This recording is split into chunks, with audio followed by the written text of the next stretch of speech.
has always been a friend to human beings, but perhaps a particular friend of the folks that live out in the Fenlands and the Myres and the Carlands. Because it's bad enough at night if the path that you're walking on is straight and level and true.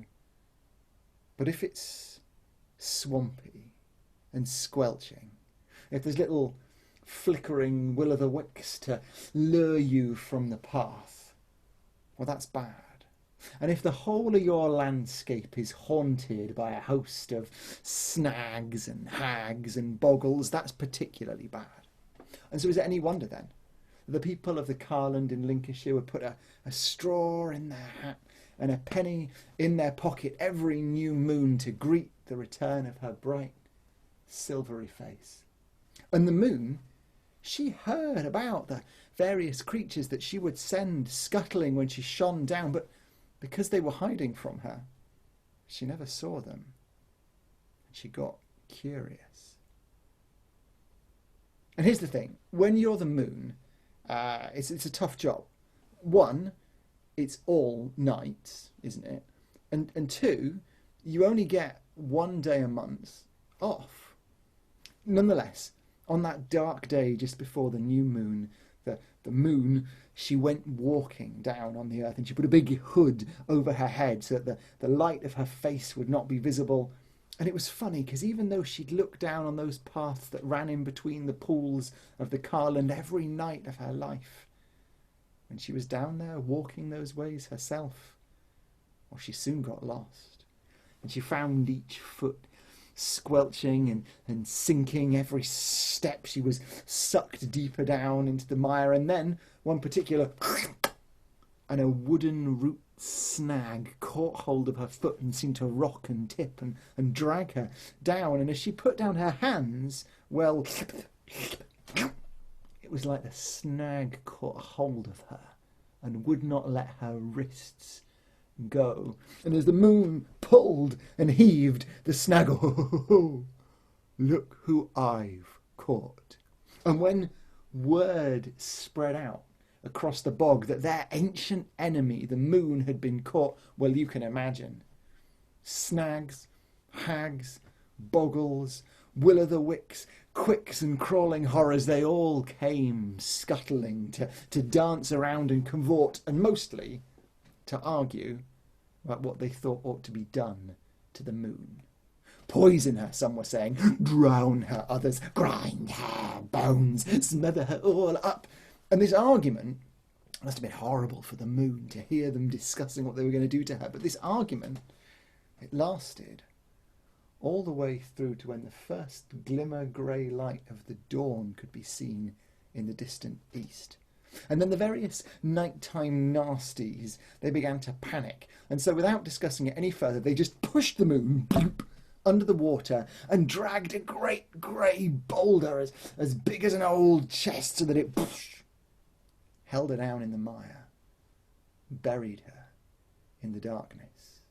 And they set a little will-o'-the-wisp to flicker its candle-like flame there in the darkness, just in case they needed to find where they'd buried the moon.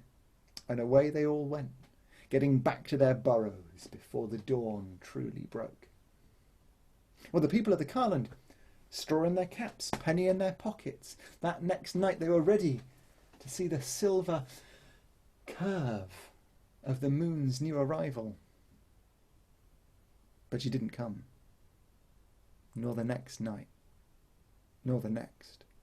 And the nights seemed to get colder, darker, and even the days seemed to get dreary and more dismal. Very few people were brave enough to travel at that time. In fact, all people seemed to want to do was gossip. They'd gather together in inns or in parlours, and they'd talk about this terrible thing that had happened, the missing moon. And then one evening, in an inn, someone finished their drink, banged their mug on the table and said, "I've just had a thought. The night the moon went missing, I was woken. I thought it was a dream that I was still having. I could hear horrible voices carried on the wind, arguing about what they should do with someone who'd been caught. Oh, can you blame me for thinking that it was a nightmare?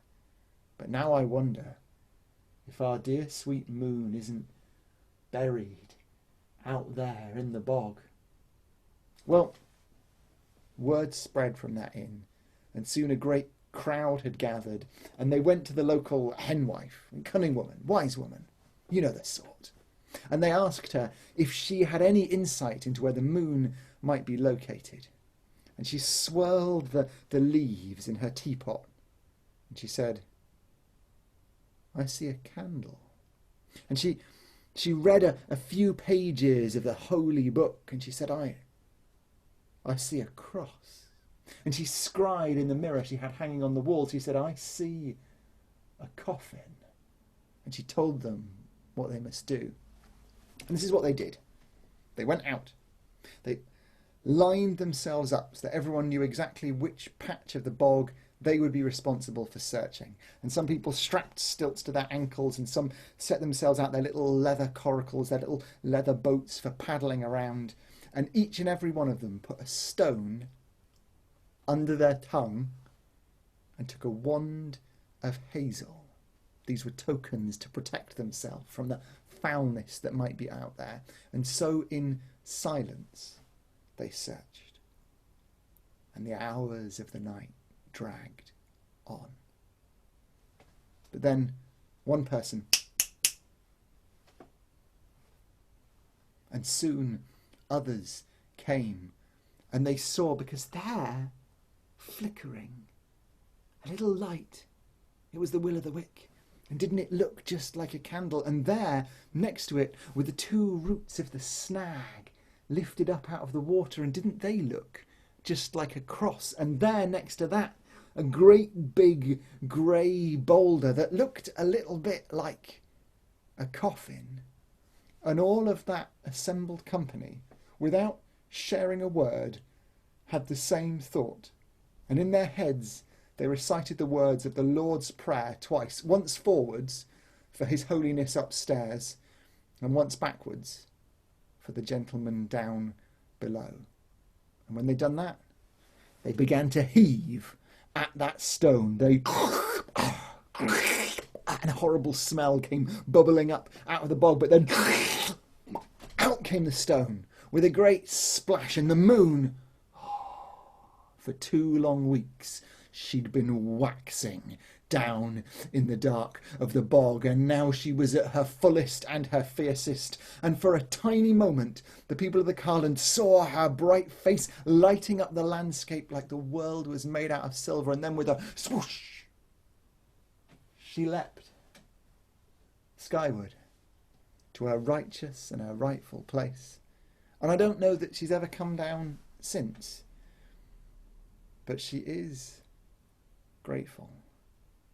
And when the folks of the Carland put the straw in their hat and the penny in their pockets to greet her on that night of the new moon, she smiles down on them, and she lends them a little bit more of her light and her illumination.